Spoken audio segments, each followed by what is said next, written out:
Halo semuanya, kembali lagi di YouTube channel Iksan Racing dan kali ini kita akan menjadi juri di IDS. Nah, buat kalian nih, kalau penasaran penilaian juri itu seperti apa sih di IDS, gua akan kasih tahu di sini karena penilaian itu berbeda dan lebih fair menurut gua. Oke, kita langsung ke soalnya ya. Jadi ini dia layout tracknya, bisa kalian lihat ya, itu ada line di belakang temboknya, ada line juga zone, kotak-kotak zone. Pokoknya ini ada zone-zonenya. Nah, kita masuk ke soalnya nih. Ya, di sini. Jadi, dari start, ini ada initiate line. Mobil tuh harus drifting maksimal pada saat garis ini.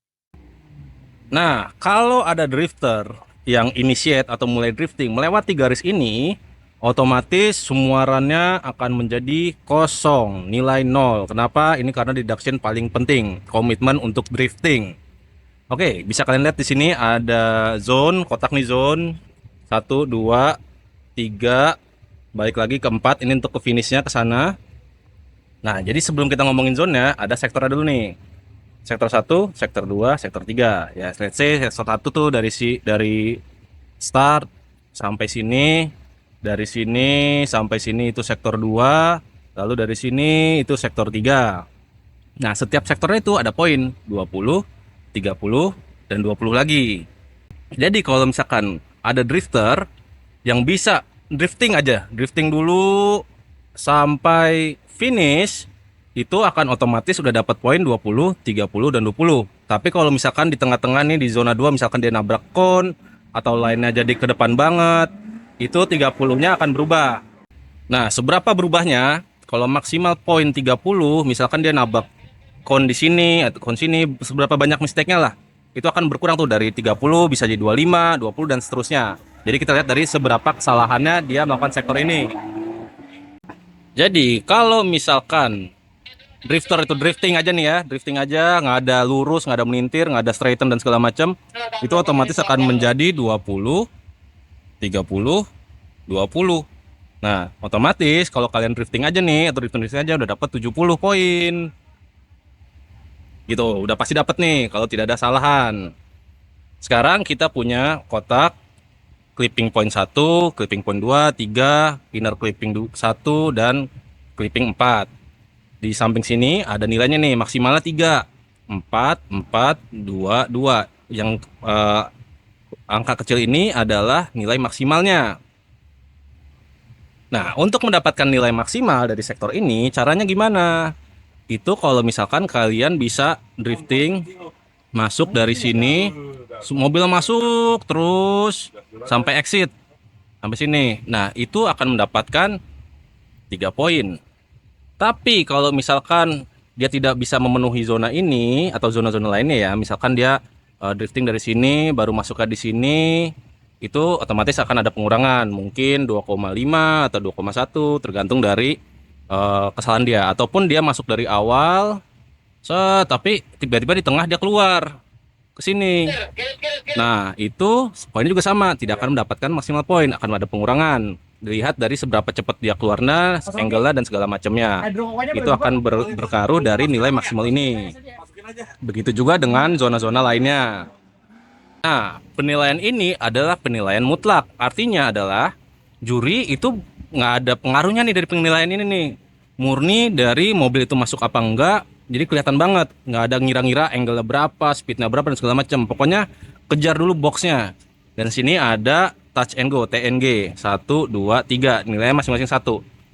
Kalau mobil itu drifting dari sini mengenai touch and go ke sini, itu dapat 1 poin. Nah, duanya lagi apa nih? Duanya lagi adalah pada saat mobil dari sini menuju ke zona kedua, kena lagi mobilnya di sini, dapat lagi 1 poin. Nah, yang satunya lagi apa? Dari sini menuju zona 3, masuk menuju finish, kena lagi nih mobilnya di kotak ini, touch and go ini, menuju ke sana ya. Menuju ke sana, itu dapat lagi 1 poin. Nah, ada maksimalnya. Jadi kalau misalkan dia drifting pertama nggak kena nih mobilnya di sebelah sini, itu 0 dan begitu seterusnya. Oke, jadi bener-bener objektif, nggak subjektif lagi nih untuk penilaian yang sebelah sini. Jadi poin ini adalah poin yang kejar. Nah, poin juri itu yang sebelah mana? Itu ada di sini. Ada style, fluid, angle, dan wow. Jadi kalau style itu bagaimana cara dia initiate big angle, dan juga attacking zone-nya bagaimana, apakah ada pergerakan angle atau pergerakan roda, ada adjustment rem tangan segala macam, itu akan ngaruh di style dulu nih ya. Style itu pun maksimal poinnya itu ini jadi maksimal poin itu 3, sini 3, sini 3, sini 1. Itu maksimal poin dari 4 kategori ini. Jadi kalau misalkan kalian total ya, ini 70, terus ini ada 3, 4, 4, 2, 4, ditambah touch and go 3, 1, 2, 3, dan ini maksimal poin semua, itu 100 poin. Jadi kalau misalkan dari sini ada yang tidak maksimal, dia tidak akan mendapatkan 100 poin. Jadi penilaian itu satu yang tadi style. Nah, fluid ini bagaimana? Fluid ini adalah bagaimana dia transisi mobilnya. Apakah pakai rem tangan, atau fast switching, atau mobil itu agresif beloknya, pergerakannya ya. Dan juga pada saat dia masuk ke zona-zonanya itu, apakah ada kaku-kaku seperti ini atau bisa langsung dilempar dan full commit. Ya, itu ngaruh di fluid. Angle itu bagaimana dia mengisi zonanya dengan angle attack-nya. Misalkan angle-nya tuh gede dan dia bisa commit masuk zone, speed-nya nggak turun tapi angle gede, itu akan mendapatkan maksimum angle point di 3. Nah, wow ini apa? Wow itu adalah bonus poin untuk juri kalau semisalnya ada orang-orang yang nilainya tipis tapi memang lebih bagus, atau semuanya perfect nih. Ini perfect, semua perfect, itu akan mendapatkan wow 1. Nah, seperti itu penilaiannya. Nah, sekarang semisal ada drifter, dia memenuhi zona ini, kena touch and go, masuk ke sini pun masuk, dia sudah mendapatkan tadi kan 20 poin plus 3 poin karena masuk ke sini terus touch and go-nya kena. Berarti 1 poin di sini. Nah, tapi misalkan dia masuk dari zona ini terus tiba-tiba di sini masuk juga. Nah, di sini dia melintir. Beda jiwa kali ya. Dia itu tidak akan mendapatkan nilai sektor seterusnya. Let's say dia masuk di sektor 2 tuh, masih masuk 30. Ininya misalkan 3 gitu ya. Nah, tapi di sini kan dia sini pun masuk ya. Sorry, ini zona 3, ini masuklah 3 gitu. Tapi di sini dia melintir, jadi sektor 3 itu 0. Sorry, mana sih? Nah, ini dia. Ini 0 semua nih.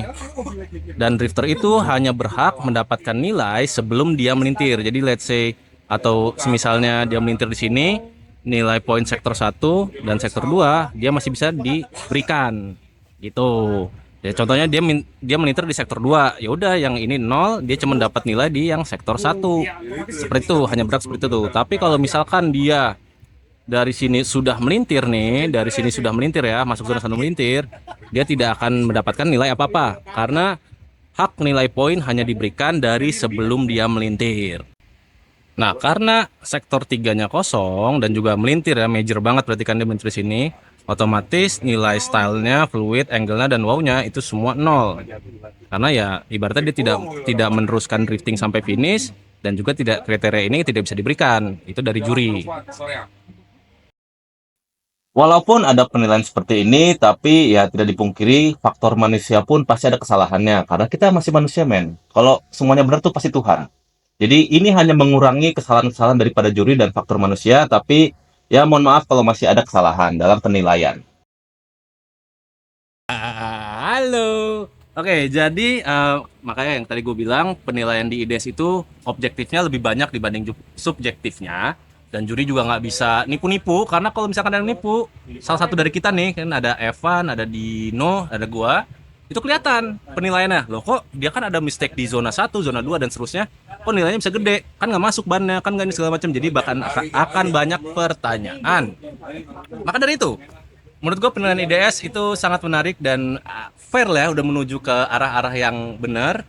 Dan juga nanti pada saat tandem itu lead dan leadnya ya kan gantian tuh, lead A, lead B gitu ya. Itu dinilai dulu dari penilaian yang tadi. Karena kan si mobil di depan itu harus mengikuti qualifying run atau jalur kualifikasi. Nah, kalau dia tidak mengikuti, si lead car-nya akan mendapatkan potongan, diskon, deduction point. Nah, itu dia makanya lead versus lead dulu dinilai, baru chase-nya. Jadi si lead car tidak boleh main jebak-jebakan, tidak boleh merubah-rubah line, angle, segala macam. Harus sama seperti qualifying run dari nilai yang sudah kita berikan. Menurut kalian, bagaimana penilaian di IDS? Sudah mulai fair kah atau mungkin ada kekurangan-kekurangan? Komen aja di bawah.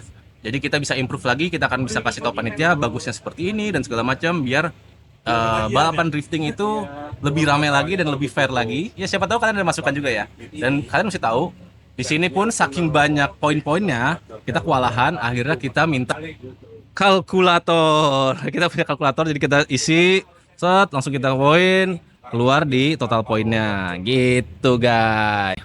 Mungkin penilaiannya nggak tahu ya, gue jelasinnya udah cukup jelas atau enggak ya, kalian cerna aja lah atau kalian replay. Sekarang kita akan ngelihat drifter cara mainnya gimana, karena bisa dibilang lagi perspektif juri itu berbeda dari perspektif penonton. Kenapa? Karena posisi juri itu adanya di sini, di atas tenda. Jadi kelihatan tuh. Kita agak kelihatan dari atas sini, semuanya kelihatan. Tapi mungkin di sebelah sana tuh, deket tenda motul, itu nggak begitu kelihatan kan, dan juga di sebelah sini. Nah, disitulah fungsinya ada kamera, di sebelah sana juga ada drone, dan ada playback. Jadi kalau misalkan kita agak curiga di sebelah sana, kita tinggal minta ke panitia playbacknya. Bagaimana run tersebut pada saat point of view di sana, biar lebih jelas lagi. Jadi mengurangi blind spot dari juri. Jadi kalau kalian misalkan penasaran ya, kok dia bisa menang sih, kok dia bisa kalah, bla bla bla. Itu lihat dulu nih dari sudut pandang juri, karena kita ada di bagian atas dan juga dari playbacknya. Baru deh kalian boleh berkomentar kesalahannya di mana. Seperti itu guys. Oke, ini ada juri Evan, ada juri Dino, ada MC dua kondang kita. Di sini ada Kamar Hitung, Gogon sama Mimin. Admin, kalau kalian buka Instagram Indonesia Drift Series tuh ini yang ngisi nih, ini tuh, ini mukanya tuh dia. Komen-komen langsung aja ke Bang Oki, oke? Nah sekarang kita mau mulai tandem battle-nya. Ya, video itu. Monetize. Oke, monetize. Kita mau mulai tandem battle-nya antara boleh. Oke. Jadi sebenarnya tuh ini tuh konspirasi elit global. Jadi pemenang-pemenang itu kalau menurut Dino Haryo sudah ditulis. Bener. Enggak lah. Enggak, baru satu. Iya, kalau sini enggak ada Iya, battle soalnya. boleh. Sah. Oke, jadi tadi gue lupa ngomong apa. Kita mau mulai battle-nya WDC Pro. Jadi yang cewek-cewek dimulai tandem battle. Oke, Dugong? Oke. Oke, Dugong. Oke, Dino? Oke. Orang umum. Sekarang kita punya contoh kasus antara Anin versus Kang Miji. Anin ini di depan. Dia initiate, masuk boxnya agak telat. Kang Miji mencoba mengejar, tapi kalian lihat nih, transisi Kang Miji pada zona 2 itu jelek sekali tuh. Lurus dulu baru drifting. Walaupun dia proximity-nya bagus. Ini adalah deduction point atau pengurangan poin untuk Kang Miji. Dan juga di sini Kang Miji melakukan kesalahan. Anin bisa mengisi zona lebih baik. Tapi Kang Miji kembali lagi, fluidity-nya tidak terlalu bagus pada saat dia perpindahan transisi. Tapi di sini Anin tidak mengenai touch and go depan dan zonanya hanya sedikit banget kenanya, lalu keluar exit lebih cepat. Sekarang adalah analisa antara Rockbell melawan Farel. Nah ini kalau manusia-manusia atau tim-tim garasi drift ini agak sulit untuk penjurian ya. Kenapa? Karena kalau tim garasi drift itu kalau kalah netizennya tuh rame banget. Tapi kalau kita sebenarnya menangin ya dosa buat kita. Nah ini kita mulai analisanya kenapa Farel bisa kalah. Oke, sekarang adalah battle one more time antara Rockbell dan Farel. Yang tadi itu seri, sekarang one more time-nya.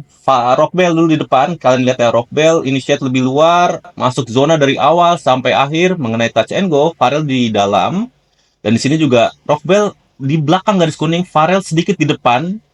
Dan Rockbell mengisi sampai habis dan Farel tidak mengisi sampai habis. Dia bukan mencuri ya, mengejar proximity. Jadi line-nya agak ke depan. Dan di sini juga Farel agak di depan, Rockbell jauh di belakang. Walaupun proximity-nya Farel bagus, tapi lead daripada Rockbell itu lebih baik.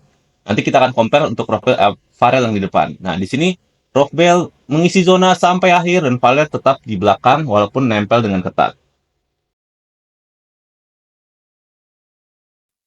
Langsung saja run kedua, Farel di depan, Rockbell di belakang. Kalian lihat, Farel tidak mengisi zona sedalam Rockbell, walaupun di akhirnya saja dia mengisi. Lalu kalian di sini lihat Rockbell itu mengejar line-nya lebih dalam dibanding pada Farel yang tadi. Dan proximity-nya tidak tertinggal jauh. Dan line-nya benar, makanya dia chase-nya lebih baik. Di sini Farel mengisi zona, Rockbell tetap di belakang juga mengikuti line-nya daripada Farel, baik sekali. Proximity memang tidak sedekat dengan Farel di sisi itu ya, tapi line-nya Rockbell itu sangat baik sekali. Dan di sini Farel tidak mengenai touch and go dan zona terakhir hanya mengisi bagian depannya saja. Kita mulai analisanya satu persatu. Jadi kalian lihat sendiri, ini Rockbell lebih dalam memasuki zona ya. Kalian bisa lihat di bawah Rockbell dan di atas adalah Farrell. Nah, dari sini sudah terlihat bahwa lead to lead, Rockbell mempunyai poin yang lebih baik di zona 1 dan juga touch and go. Kalian bisa bandingkan nih. Yang diperhatikan adalah jarak roda belakang terhadap garis outer dari zona tersebut. Kalian bisa perhatikan jarak roda belakang Rockbell lebih mendekati zona terakhirnya nih atau garis terakhir, sedangkan Farrell masih ada jarak sedikit dibandingkan Rockbell. Walaupun jarak pada saat chasingnya keduanya itu mirip. Kalian bisa perhatikan sendiri ya, itu mirip sekali. Pada zona 2, kalian bisa lihat mobil Rockbell lebih mengisi outer zone di belakang garis kuning. Dan Farrell pada saat chase itu berada di dekat atau di depan dari garis zonanya. Masuki zona kedua di tengah-tengahnya, kalian bisa lihat mobil Rockbell pada saat di depan lebih mengisi zonanya, dan pada saat chase, Farrell itu ban roda depan kirinya melewati atau keluar dari garis zonanya di bagian depan. Dan pada saat chase, kalian bisa lihat mobil Rockbell itu keempat rodanya memasuki zona dan lebih dalam dibandingkan dari Farrell pada saat chase. Memasuki akhir zona 2, kalian bisa lihat pada saat chase to chase ya, mobil Farrell itu ban depan kanannya sudah mulai keluar dari garis zona walaupun zonanya belum akhir. Dan mobil Rockbell walaupun chase mengikuti line-nya lebih baik, yaitu adalah ban roda depannya masih di dalam garis dan tidak memotong line pada saat chase to chase. Memasuki zona terakhir, kalian bisa lihat mobil Rockbell di bawah itu mengenai touch and go, sedangkan Farrell pada saat lead itu jauh sekali dari touch and go. Dan pada zona terakhir, yaitu adalah Rockbell lebih mengisi. Kalian bisa lihat ya, ban belakangnya itu benar-benar di ujung dari garis zona keempat, sedangkan Farrell itu masih di tengah-tengah ya, di depan garis kuning. Nah, itu adalah poin yang menyebabkan Rockbell itu lebih baik dibandingkan Farrell. Walaupun secara kasat mata, keduanya pada saat chase itu jaraknya tidak jauh berbeda, tapi poin-poin tersebutlah yang dapat mengunggulkan antara satu drifter dengan drifter lainnya. Dan satu lagi, ini adalah penilaian yang menurut gua sedikit kontroversi, karena gua hanya satu-satunya juri yang memilih Akbar Rais itu menang pada saat One More Time antara Akbar Rais versus Adrio. Akbar Rais itu di lead duluan, Adrio sedikit tertinggal, dan Akbar Rais sangat mengisi zona pertama dan juga touch and go. Adrio masih ada jarak, dan di sini Adrio colong line alias line-nya masuk ke dalam demi mengejar proximity. Jadi kalian lihat tuh mobilnya jadi deket banget, padahal line Akbar Rais itu lebih keluar dan Adrio itu lebih ke dalam. Di touch and go, Adrio tertinggal lagi dan mencolong line lagi ke dalam untuk mengejar proximity, tapi sepertinya tidak dapat. Dan di sini Akbar Rais kabur, udah jarak cukup tinggi, dan juga touch and go di sini dia kena, dan zona terakhir pun sangat baik sekali dari Akbar Rais, walaupun di bagian akhirnya dia sedikit early exit. Untuk run keduanya, di sini gue melihat ada sesuatu yang menarik dari Adrio, karena Adrio melakukan lead. Nah, di sini mobil Adrio ada sedikit perubahan, yang nanti gue akan jelaskan secara detail seperti apa, tapi perubahan itu menyebabkan Akbar Rais kesulitan dalam chase. Nah, untuk drifting, chaser itu kalau lead car tidak punya momentum atau komitmen pada zona pertama, otomatis chase car itu akan susah mengikuti seluruh tracknya, karena ya bisa dibilang ya, dimulainya drifting itu harus komit. Kalau mulainya komit, chase car akan kebingungan seperti apa lead car akan seterusnya melakukan drifting. Dan di sini Adrio melakukan kesalahan lagi, yaitu ban belakangnya keluar dari track. Nah, ini adalah major deduction dari gua atau pengurangan poin yang besar. Oke, di sini gue melihat Adrio melakukan koreksi ataupun kesalahan ataupun apapun ya. Gue nggak ngerti apa yang terjadi sama Adrio. Mungkin mobilnya rusak atau terjadi sesuatu ya. Positive thinking aja. Cuman pada bagian ini Adrio benar-benar melakukan kesalahan. Karena gue melihat mobilnya itu ada penahanan angle, nahan angle, dan juga tidak ada throttle. Kalian bisa lihat mobil Abarai sudah ada asap di ban belakangnya, sedangkan Adrio tidak ada asap sama sekali. Kita ulangi lagi videonya. Kalian bisa lihat di sini Adrio sudah komitmen untuk drifting, sudah ada asap dan asapnya sudah terlihat. Tiba-tiba asapnya hilang nih dan ada sedikit nahan angle, speednya berkurang, dan kalian lihat asapnya baru ada di ujung zona pertama. Artinya adalah Adrio menahan mobil, entah itu ada kendala ataupun ada apalah, gua nggak tahu. Tapi menurut gua komitmen itu yang membuat nilai Adrio sangat jelek untuk leadnya, dan Akbar Rais menurut gua tidak ada kesalahan karena komitmen mobil di depan itu jauh-jauh berkurang dan memang zonanya agak sedikit berbahaya. Dan itu zona pertama. Sekarang kita ulangi dan sedikit slow motion, gua mau ngasih lihat pergerakan mobilnya. Nah, kalian lihat di sini komitmen, throttle, asap ada. Dan di sini kalian bisa lihat mobilnya itu angle-nya tidak berubah. Itu nahan dulu angle-nya, dia buka throttle lagi, baru buka angle lagi. Dan di sini Akbar Rais mengalami kesulitan karena momentum mobil saatnya digas, Adrio malah melambat. Nah, itu gua nggak tahu apakah memang ada kendala ataupun sesuatu yang terjadi mobil Adrio, tapi tetap saja itu adalah kesalahan dari Adrio. Kita ulangi lagi, di sini kalian bisa lihat asapnya sudah ada dan di sini asapnya tiba-tiba hilang. Mobil Adrio menahan angle, menahan speed. Akbar Ais tidak bisa kemana-mana dan Adrio baru throttle lagi di ujung zone. Artinya memang komitmennya kurang atau tidak ada. Dan kalian bisa lihat ya, gua satu-satunya juri yang melihat kesalahan itu, walaupun kedua jurinya itu bilang bahwa Akbar Rais itu straighten lah, banyak koreksi dan segala macam. Tapi opini gua atau dari penglihatan gua dan pengalaman gua bahwa Adriola yang menyebabkan kesalahan itu terjadi. Dan di sini gue tidak berdebat dengan juri dan tidak menghakimi juri ya, karena keputusan gue ya keputusan gue dan mereka ya mereka, itu terserah mereka. Tapi gue di sini berdiri dengan teguh bahwa menurut gue ini adalah penilaian yang fair dan gue melihat beberapa mistake dari Adrio yang harusnya Adrio itu gugur dan Akbar Rais lanjut ke babak selanjutnya. Dua juri memilih dia, Adrio Febrian, maju ke babak top 16 battle dan dia akan menjadi lawan dari Dipo Dwiki nanti di top. Oke semuanya, tadi itu adalah potongan-potongan klip atau run-run dari WDC ya, WDC Pro AM kalau nggak salah namanya.